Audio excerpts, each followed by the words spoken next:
व्यासपीठावरील समस्त मान्यवर, माझे गावकरी मित्र मंडळी, बंधू भगिनींनो आणि माझ्या वडिलांच्या वयाचे माझे काका, सगळ्या समस्त काकू मित्रमंडळी, तिकडची भावकी, सगळे नाते ऋणानुसंबंध.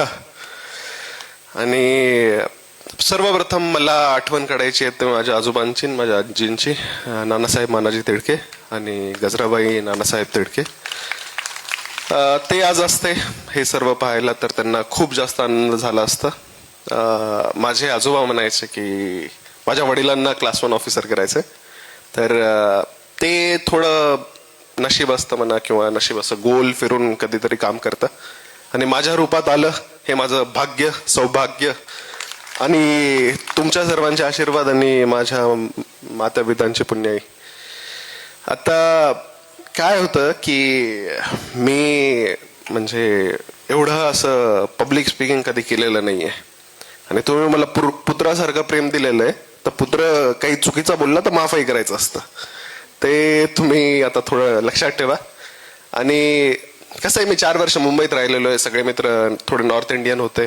आता दिल्ली वगैरे मध्ये इंटरव्ह्यूचं प्रिपरेशन असताना आम्ही सहसा इंग्लिशमधूनच बोलायचो, तर एखादा शब्द वगैरे येऊ शकतो, तर त्यामुळे मी माफी मागतो. तुम्हाला जर नाही समजलं तर तिथेच थांबवा, मी माझा पुरेपूर प्रयत्न करेल मराठीत समजून सांगायचा.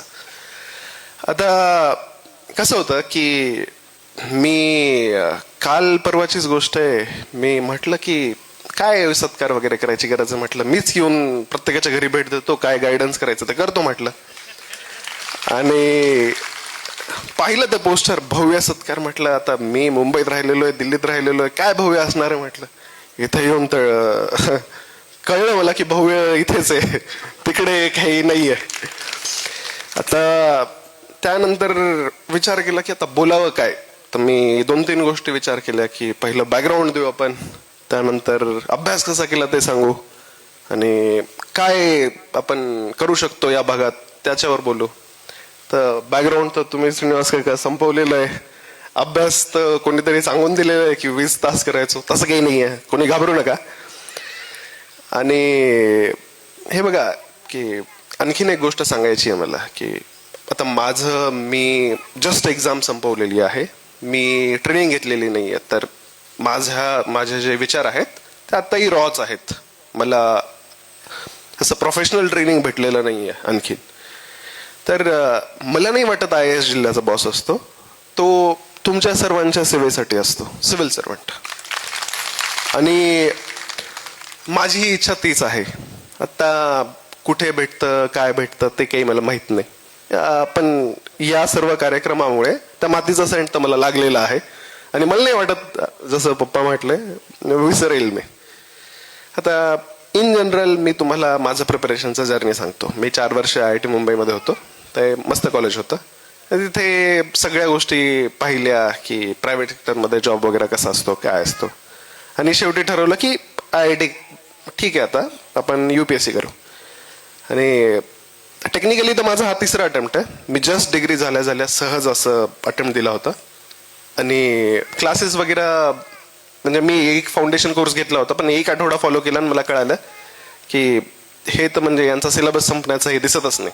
तर पहिला प्रॉब्लेम UPSC मध्ये सहसा येतो की तुम्ही एका क्लासेसच्या मागे जाता आणि त्याचा सिलेबसच संपत नाही, तर हे एक मेजर प्रॉब्लेम असतो. दुसरा एक प्रॉब्लेम काय असतो की सोर्सेसच खूप जास्त झाले आजकाल, की काय फॉलो करावं तेच कळत नाही, तर प्रॉपर गायडन्स लागतं. आणि इथे मी आपल्या गावातील तरुण पिढी जी आहे त्यांची मदत करू इच्छितो.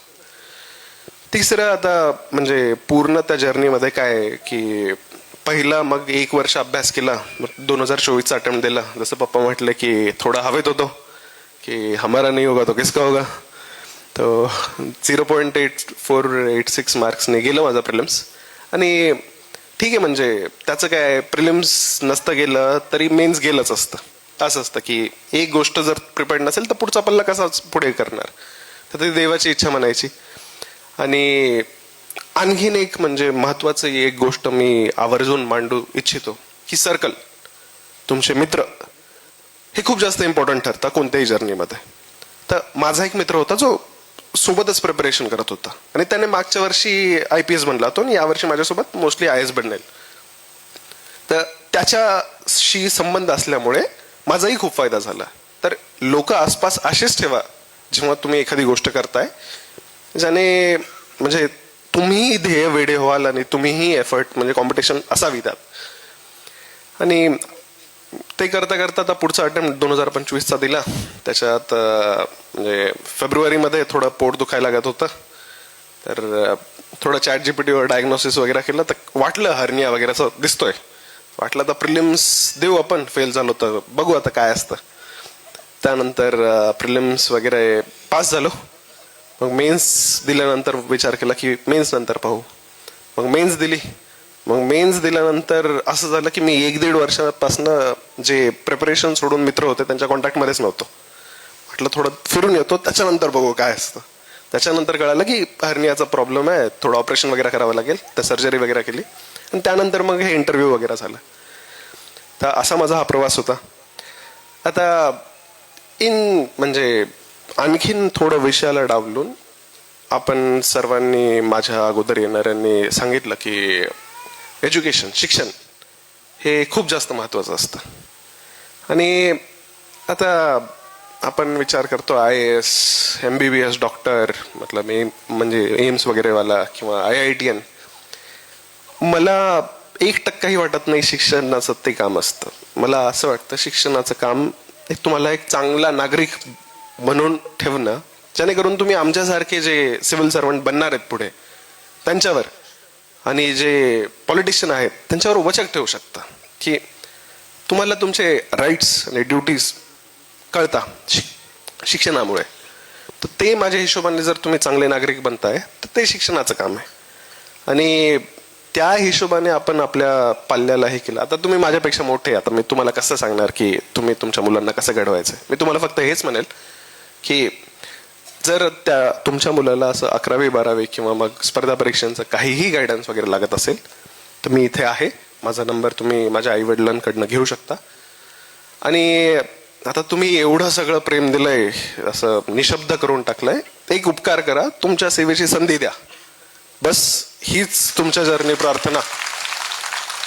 आणि शेवटी संपवताना हेच म्हणू इच्छितो की जोपर्यंत या मातीत मिळण्याचा योग्य आणि सौभाग्य भेटत नाही तोपर्यंत या मातीसाठी माझे सर्वस्व अर्पण. जय हिंद.